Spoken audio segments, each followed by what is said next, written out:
The making of a prime minister. मुश्किलों का अंबार है, वही तो मेरे हौसलों की मीनार है। हिंदुस्तान में दो प्रधान दो निशान नहीं चलेंगे। इतनी ताकत ये पाकिस्तान के खिलाफ लगा दे तो आतंकवाद आगरा हो गया। हम चुनौतियों से टकरा रहे हैं। सर्जिकल स्ट्राइक और एयर स्ट्राइक करके नए भारत के सामर्थ्य का संदेश भी दे दिया है। तुम उठो, तिरंगा लहरा दो। जननायक नरेंद्र मोदी के 20 वर्ष पुराने भाषणों पर आधारित एक बेहद लोकप्रिय कार्यक्रम। क्या कहते हैं नरेंद्र मोदी?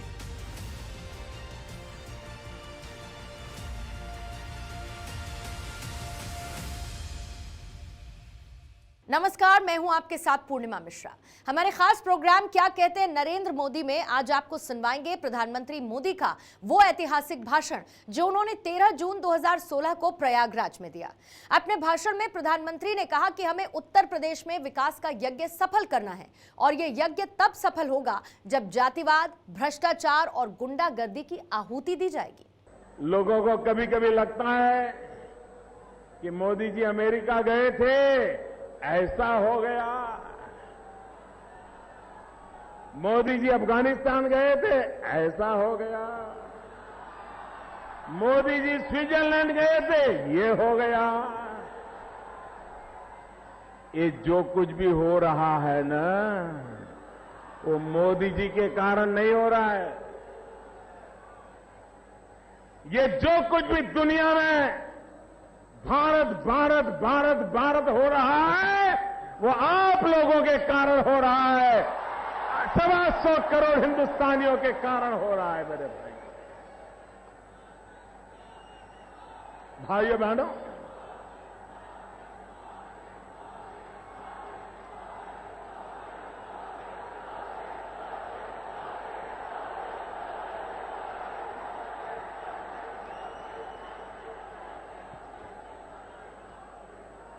ये धरती प्रयागराज की धरती है। ये धरती त्रिवेणी संगम की धरती है। गंगा, यमुना और सरस्वती के मिलन से एक नई ऊर्जा, नई प्रेरणा इस धरती की देन है। भाइयों बहनों, गंगा ये सिर्फ जल नहीं, गंगा ये तो विचार धन है, विचार धन है। वेद से विवेकानंद तक भारत की जो विचार यात्रा चली है, उस विचार यात्रा को इस मां गंगा ने आशीर्वाद दिए हैं। इस मां गंगा ने हर पल उसको नई चेतना दी है, नई गति दी है। मां गंगा ये विचार प्रवाह की धनी है और मां यमुना जी जिसकी गोद में भगवान श्री कृष्ण पले और जिन्होंने गीता के द्वारा कर्म का सिद्धांत दिया था, मां गंगा विचार देती है, यमुना जी कर्म का संदेश देते हैं और सरस्वती जो नजर नहीं आती है वो वैसे ही है जैसे श्रद्धा होती है। श्रद्धा कभी नजर नहीं आती है। श्रद्धा का एक सामर्थ्य होता है। विचार, कर्म और श्रद्धा, इसकी ये त्रिवेणी से हमने उत्तर प्रदेश को विकास की यात्रा को आगे बढ़ाना है और इसके लिए मुझे आपके आशीर्वाद चाहिए, मां गंगा के आशीर्वाद चाहिए, ये त्रिवेणी संगम के आशीर्वाद चाहिए।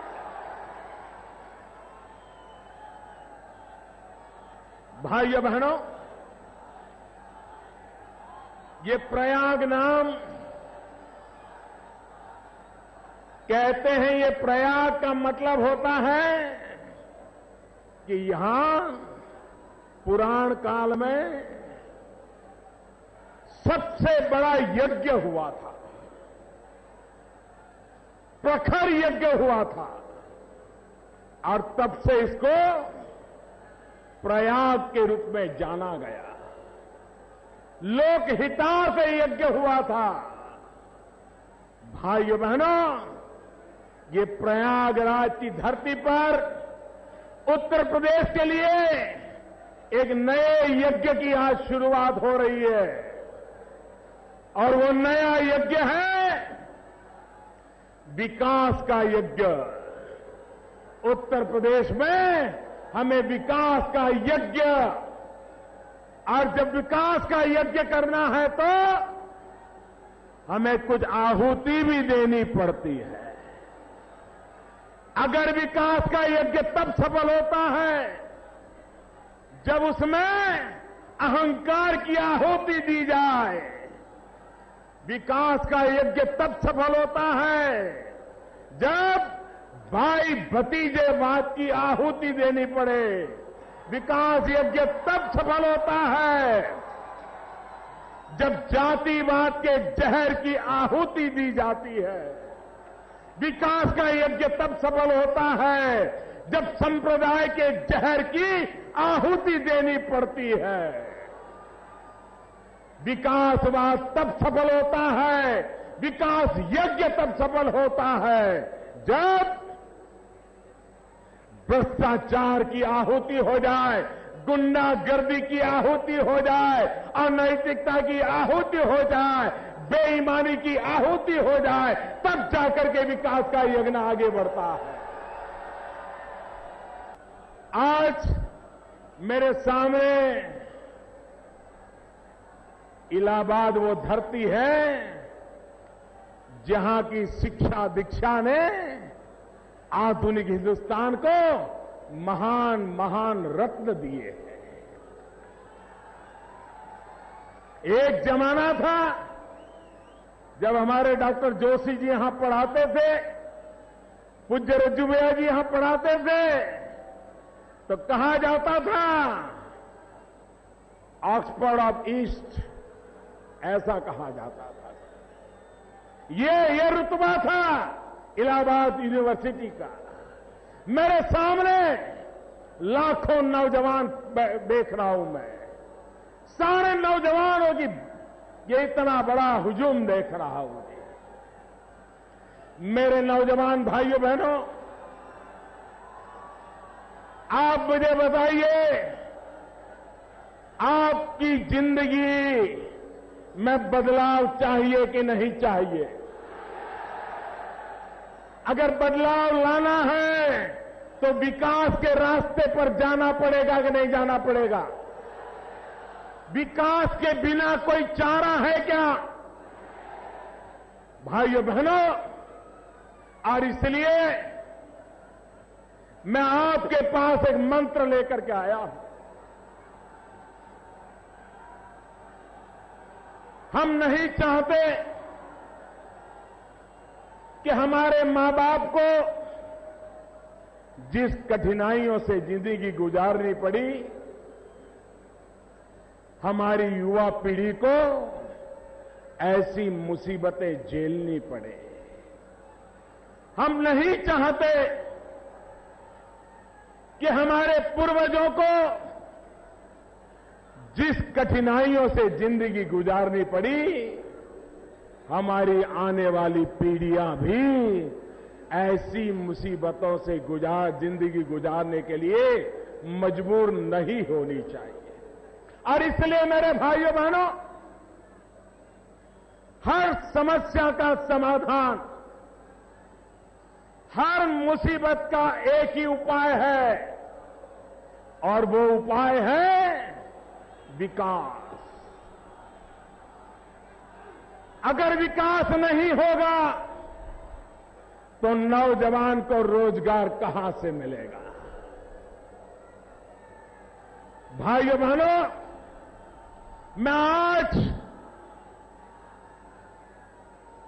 निषाद राज की धरती से नौजवानों को भी स्वाद दिलाने आया हूं।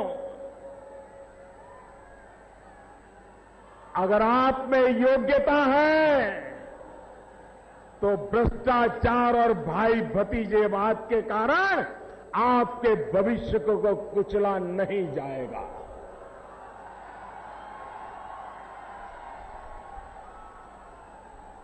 आपको आपके हक का मिले, आपकी योग्यता का आपको पूरा हक मिले, इसके लिए हम प्रतिबद्ध हैं। और इसलिए मेरे भाइयों बहनों, दिल्ली सरकार ने एक महत्वपूर्ण निर्णय कर लिया और आगे चल करके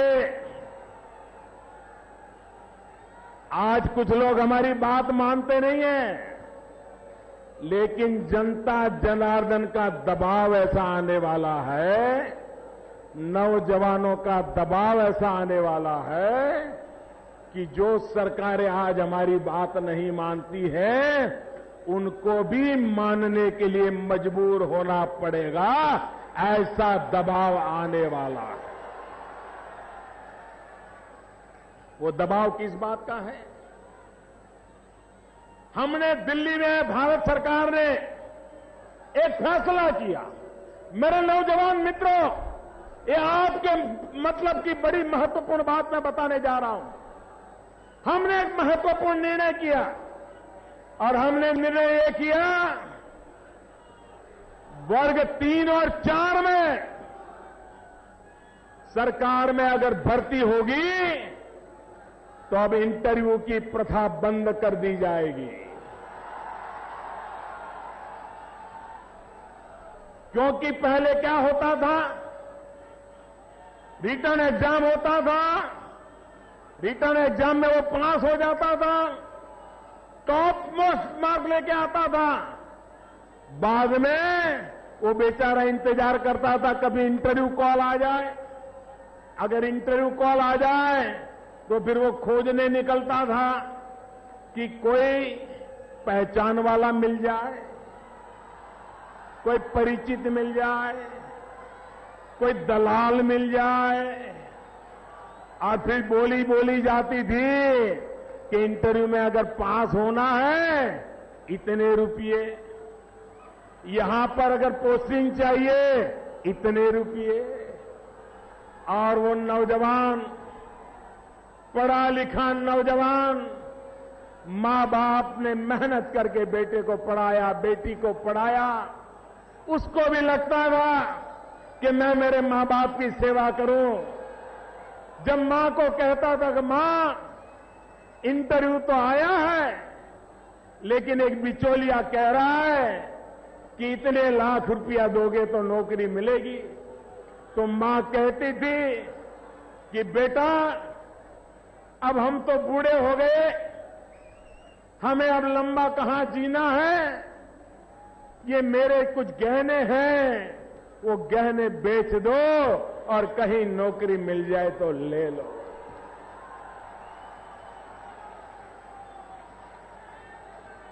उस बेटे पर क्या गुजरती होगी जब वो मां के गहने बेचने जाता होगा नौकरी के लिए, ताकि इंटरव्यू में पास हो जाए। भाइयों बहनों, मुझे बताइए, ये इंटरव्यू भ्रष्टाचार का सिरमौर था कि नहीं था?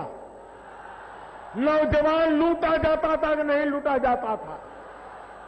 ये इंटरव्यू हमने खत्म कर दिया है दोस्तों, खत्म कर दिया है।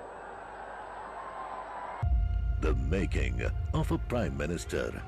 मुश्किलों का अंबार है, वही तो मेरे हौसलों की मीनार है। हिंदुस्तान में 2 प्रधान 2 निशान नहीं चलेंगे। इतनी ताकत ये पाकिस्तान के खिलाफ लगा दे तो आतंकवाद आगना हो गया। हम चुनौतियों से टकरा रहे हैं। सर्जिकल स्ट्राइक और एयर स्ट्राइक करके नए भारत के सामर्थ्य का संदेश भी दे दिया है।